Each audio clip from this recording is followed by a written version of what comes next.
I spent 6 years doing archaeological surveys at the Yakima Training Center. The Army conducts everything from tank maneuvers to artillery shelling at the YTC. I tried to run a tight ship as field director. I expected critical eyes from everyone. Shovel bums have been surveying the YTC since the 1970s. All that's left to survey now are the super steep ridges. You get in pretty good shape hucking a heavy pack up and down the steep ridges in 95-degree Yakima summers. Central Washington is a land of extremes. 1 minute it's snowing, the next it's hotter than hell with no trees for shade. We had to learn about the dangers of ordnance before the Army let us out on the range. One of the Army men wrote a poem about ordnance. No matter the size, no matter the shape, your life it will take. Do not touch or move. The main message was that live ordnance is painted black, while the training rounds are painted blue. Only problem is the black paint quickly fades to blue. For some reason, the YTC archaeologists made a big point about how we shouldn't mess with any animals we encountered out on the range.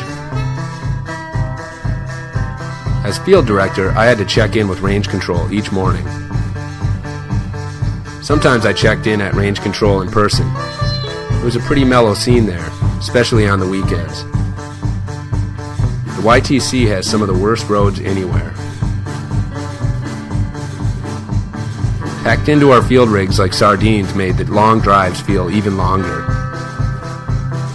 With angular gravel roads meant for tanks, we learned to change flat tires like pit crews. Range fires were a constant danger because of the highly flammable cheatgrass. One time we had an undercarriage fire.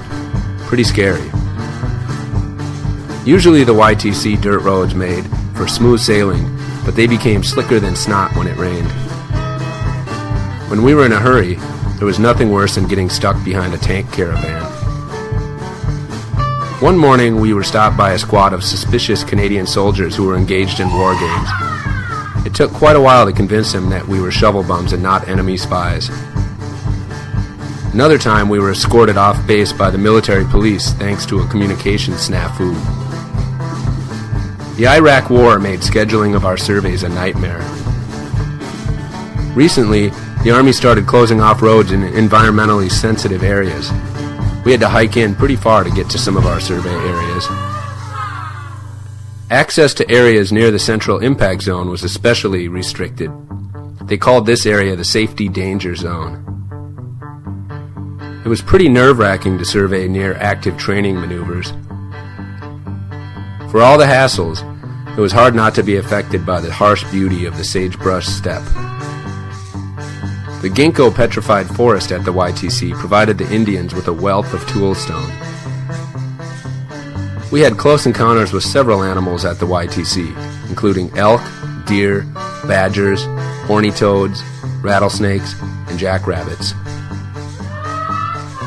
Panoramic views included Mount Rainier, Mount Adams, the Stewart Range, and on a good day, Mount Hood. We learned a lot about traditional Indian culture from our Wanapum crew member. There's so much archaeology at the YTC, we were always hoping to find a Clovis site.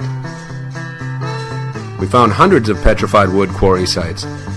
Sometimes it seemed like you couldn't walk more than a few steps without someone on the crew finding another quarry site.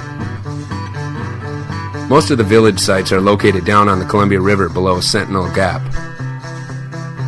Some of the village sites have amazing rock art. We were always on the lookout for elk antlers. They were good for bartering with other crew members. Of course, we saw tons of unexploded ordnance. I'm proud to say none of the crew lost a limb on my watch. The Army seemed to lose all kinds of stuff on the range. We found pocket knives, backpacks, helmets, flashlights, parachutes, and more. We even found an officer's training manual that included instructions on how to treat prisoners of war. One day we found a case of MRE rations, so we had a potluck the next day.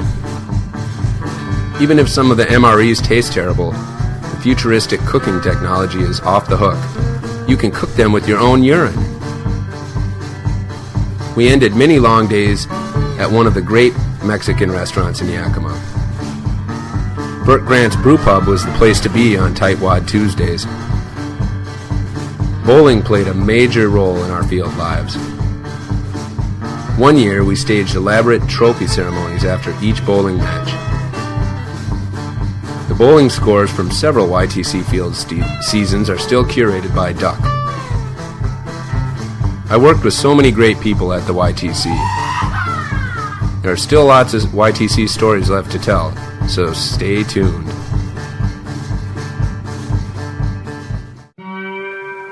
Thank you.